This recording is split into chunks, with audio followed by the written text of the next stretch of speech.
Kia ora. My name is Tané Hunter and I'm a cancer scientist and a bioinformatician. So I use machine learning, AI, to scan through the code of life, DNA, to understand what causes cancer and help doctors choose the right treatments to improve patient outcome. I'm also a co-founder of Future Crunch. We're a think tank that explores what's happening on the cutting edge of science and technology, and we seek out and tell stories of human progress. We help organizations and people understand what's coming next and give people the knowledge they need to stay ahead as we move into a new era. But before we look to the future, though, we should never forget the incredible legacy of the people that have come before us. I am broadcasting to you today from Melbourne, which is on the traditional lands of the First Nations people of Australia. I respectfully acknowledge their elders, along with the Indigenous elders of the entire continent and its islands, with an awareness that we are on stolen land, land that was never ceded. I also want to take this opportunity to acknowledge the Maori as the Tangata Whenua of Aotearoa, New Zealand. We pay our respects to the mana whenua of the land that many of you are on today. I think it's a privilege to be on this land, in these countries, to have the opportunity to learn from their ancient knowledge and their practices. All right, it's time for some news.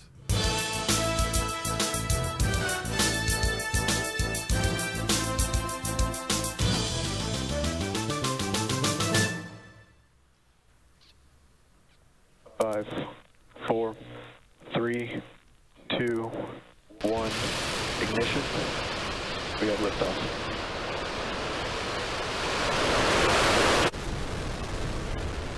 SC2, please prepare for section 35. Recently, a giant phallic symbol weighing over 2 million kilograms and about the same size and height as the Leaning Tower of Pisa launched 10 kilometers into the air in Texas before plummeting back to Earth. The flaps worked in the same way a skydiver uses their arms and legs to control free fall. As it got close to the ground, it flipped and slowed down for touchdown, with the rocket remaining upright. This thing is the prototype for the rocket that will one day take human beings to Mars.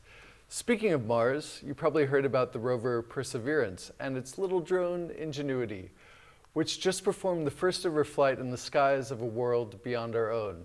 But you may not have heard the even more amazing news that the rover just generated breathable air, drawing the carbon dioxide-laden Martian atmosphere into a small device that performed electrolysis to release life-giving oxygen.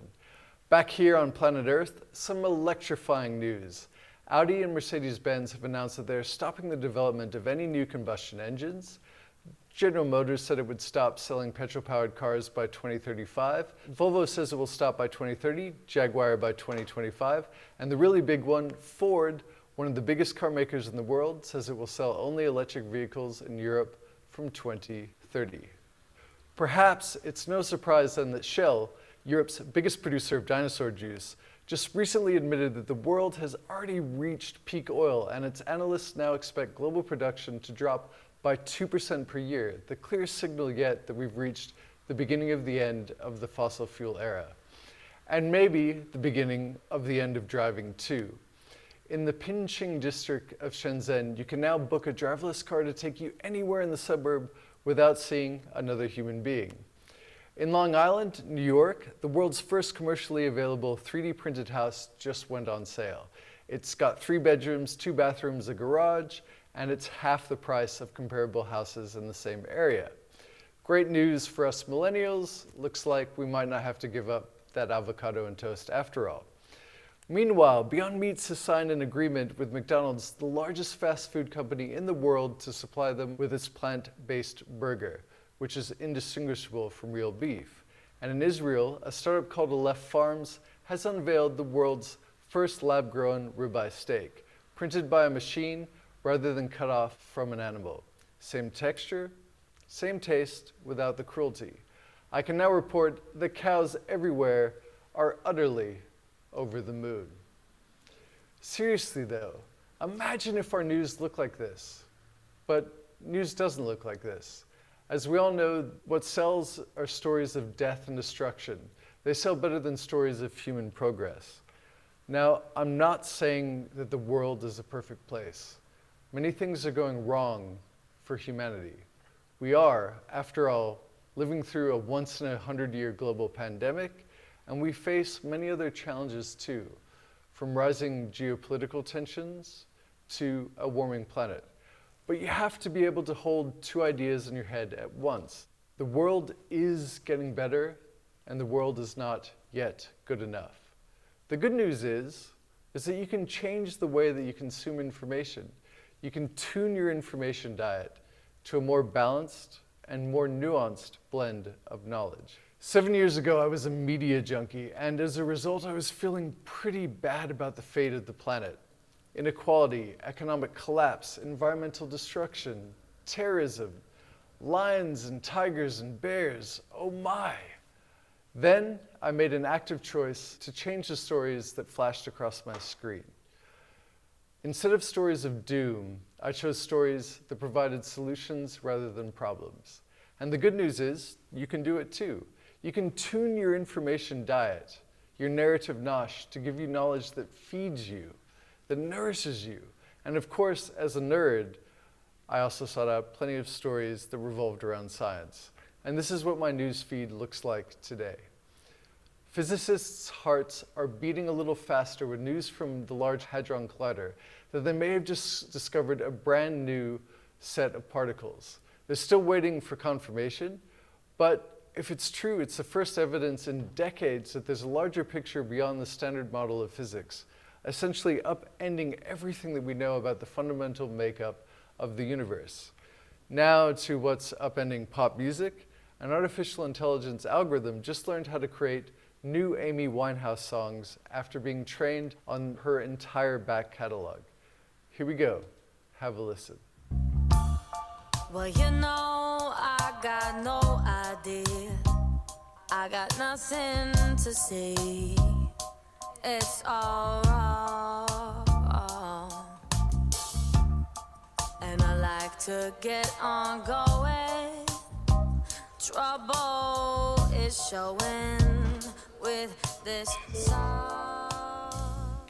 Now, remember, that song was written and performed by an artificial intelligence algorithm. So speaking of AI, on to sailing news. This is Tané Hunter, as I'm sure you're all fairly aware. The recent winner of the oldest trophy in international sport and sailing's most coveted prize, the America's Cup. Now, when the 36th edition began in early March in the Hauraki Gulf, the race's defending champions, Emirates Team New Zealand, hit the water having utilized a new crew member, an artificial intelligence bot created by McKinsey. It turned out to be a winning combination. The real challenge is getting it to pull off a manoeuvre, and it certainly didn't pull that off out of the box. The crucial moment was when it all of a sudden started beating the sailors, when it started doing upwind times and tacks and jibes that were better than the sailors were doing in the simulator.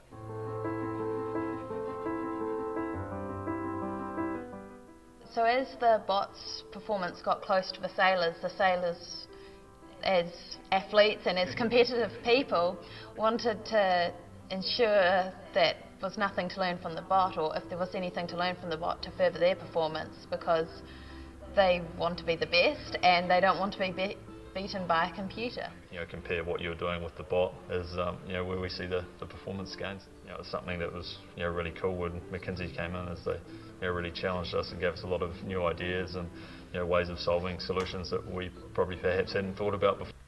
These athletes took a risk. They were willing to open their minds to new ways of getting an edge and became just as comfortable sitting in a room playing with AI as they were out on the water, allowing them to outcompete the teams that didn't and get wasted drinking booze from a 135-year-old trophy.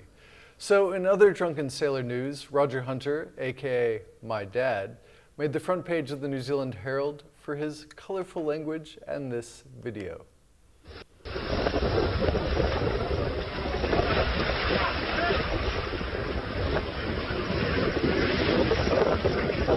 Jesus Christ! Holy shit! Come on, Dad, watch your mouth. Meanwhile, off the coast of the United Kingdom, somewhere in the North Sea, the Royal Marines have just completed a boarding exercise with jetpacks. I think Iron Man would have been proud. In Ghana, the first delivery of COVID-19 vaccines has been done by drones. Hundreds of thousands of people have already been vaccinated thanks to drone drop-offs at hospitals and clinics around the country. They're already ahead of Australia for vaccinations per capita. Now, another crazy sci-fi news. Scientists have managed to grow mice outside the womb for the first time, taking them from when they were just a microscopic ball of 250 cells and incubating them inside what's essentially a jar until they were embryos that had formed limbs and all the major organs. And finally, in Antarctica, a British geologist has accidentally discovered life in a place where it shouldn't exist. After drilling through almost a kilometer of ice, it came upon an alien-like sponge and other stalked animals dangling from a rock. They were 250 kilometers away from daylight. Life, as the great Dr. Malcolm once said, finds a way. Oh, and by the way, all of these stories that I've told you this morning have happened in the last 3 months. Now, imagine if every person on the planet's news feed looked like this. The beauty of these kinds of stories isn't just that they counteract our feelings of despair, it's that they describe how a better future can be built, really redrawing the boundaries of what's possible, showing that the realm of choice is often much larger than we think, and that there are indeed paths to a better way of doing things.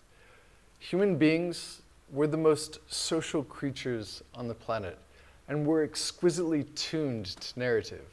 And when you get that narrative right, we move fast. So my challenge to you, can you tune your information diet to give you knowledge that feeds you, that nourishes you, that gives you hope? Because there are thousands of human beings from every corner of this planet who are finding ways to adapt and make things better even in the darkest of times. If we want to change the story of the human race in the 21st century, we have to change the stories we tell ourselves. Future Crunch out.